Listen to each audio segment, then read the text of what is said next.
In die 2022 sensus het ongeveer 4 uit elke 5 Suid-Afrikaners aangedui dat hulle nog Christene is.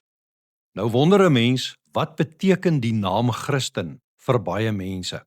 Sê jy's 'n Christen omdat jy so groot gemaak is, omdat jy nog so kan merk op 'n sensusvorm, of sê jy's 'n Christen omdat jy nog aan sekere Christelike waardes vashou terwyl jy verder baie keer maar leef volgens jou eie reëls?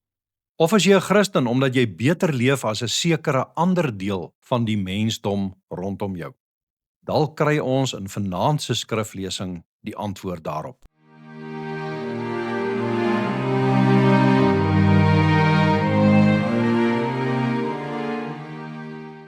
Goeienaand, welkom weer by ons aandgodsdiens. In Psalm 119 vers 11 sê die psalmdigter: Ek het u woord in my hart gebere, dat ek teen u nie sal sondig nie. Met die woord van die Here in ons harte, as die rigsnoer van ons lewe, word ons bewaar van die sonde. Kom ons lees daarom vanaand dan verder saam uit die woord van die Here. Ons gaan verder lees uit die eerste brief van Johannes, en vanaand is ons by hoofstuk 3, ons lees vanaf vers 4 tot en met vers 10. As jy later jou Bybel weer wil gaan oopmaak, gaan lees verder, lees die hele hoofstuk, lees dalk selfs oor die naweek 'n bietjie die hele brief van 1 Johannes. Dit is nie 'n baie lang brief nie, en dit help 'n mens om alles in konteks te verstaan. 1 Johannes 3 vanaf vers 4. En julle weet dat hy verskyn het om ons sondes weg te neem, en geen sonde is in hom nie. Elkeen wat in hom bly sondig nie. Elkeen wat sondig het hom nie gesien nie en hom nie geken nie. My kinders, laat niemand julle mislei nie. Wie die geregtigheid doen is regverdig soos hy regverdig is. Hy wat die sonde doen is uit die duiwel, want die duiwel sondig van die begin af. Vir hierdie doel het die Seun van God verskyn om die werke van die duiwel te verbreek. Elkeen wat uit God gebore is, doen geen sonde nie, omdat sy saad in hom bly, en hy kan nie sondig nie, want hy is uit God gebore. Hierin is die kinders van God en die kinders van die duiwel openbaar. Elkeen wat die geregtigheid nie doen nie, is nie uit God nie, en hy ook wat sy broeder nie liefhet nie. Tot sover uit die woord van die Here.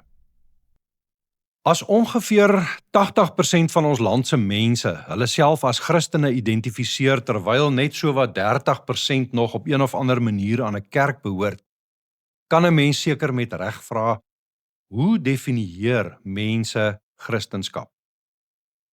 Aan die een kant kry ons mense buite die kerk wat sê dat hulle Christene is, maar wat doelbewus buite die gemeenskap van gelowiges leef. Hulle volg die geloof op hulle eie met hulle eie reëls. Aan die ander kant kry ons binne die kerk dikwels mense wie se lewens ook soms duidelik vir ons sê dat hulle nie volgens die woord van God leef nie. Wie en wat is dan 'n Christen?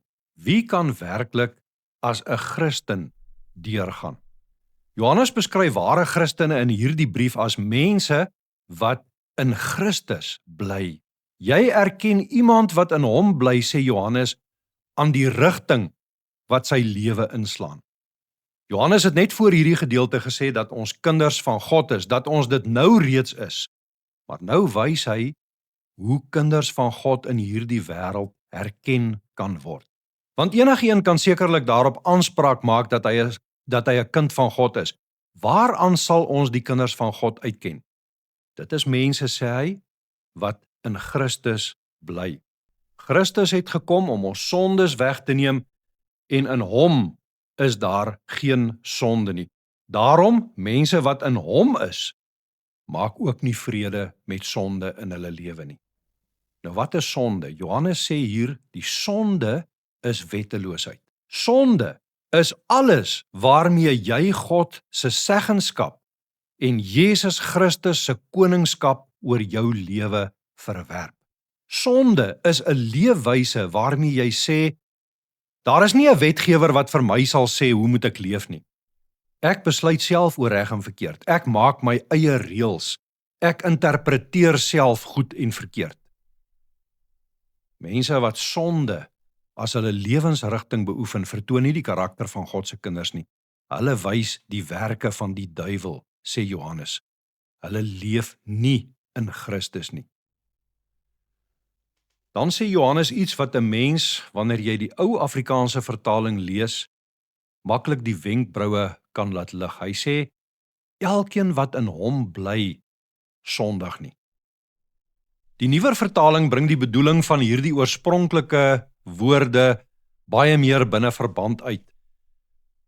Daar staan, iemand wat in hom bly, hou nie aan met sonde doen nie. Johannes bedoel duidelik nie dat mense wat in Christus is, glad nie meer sonde doen nie, dat hulle sondeloos is nie. Ons het tog reeds gelees in 1 Johannes 1 vers 8, dat hy erken dat daar nog sonde in elke gelowige mens se lewe is. Daar het hy gesê, as ons sê dat ons geen sonde het nie, mislei ons onsself.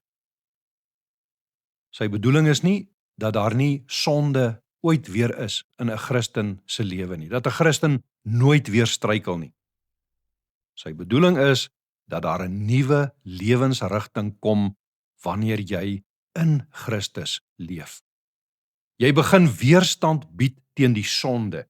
Jy stry daarteen. Jy maak nie vrede daarmee nie. Jy raak nie sorgeloos en gerus oor die sonde in jou lewe nie. Jy leef in Christus en in die lig van sy woord.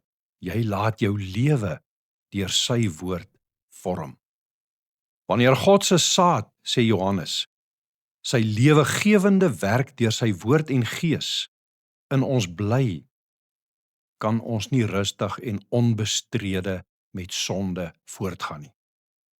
Nou wil ek vra, en dit is 'n vraag vir almal van ons, hoe kan 'n mens jouself as 'n Christen aandui, as jy doelbewus nie deel wil wees van die geloofsgemeenskap, wat saam hulle skuld voor God bely, saam in afhanklikheid voor hom buig, saam in sy woord na die lig soek, en saam voor Christus se koningskap buig nie.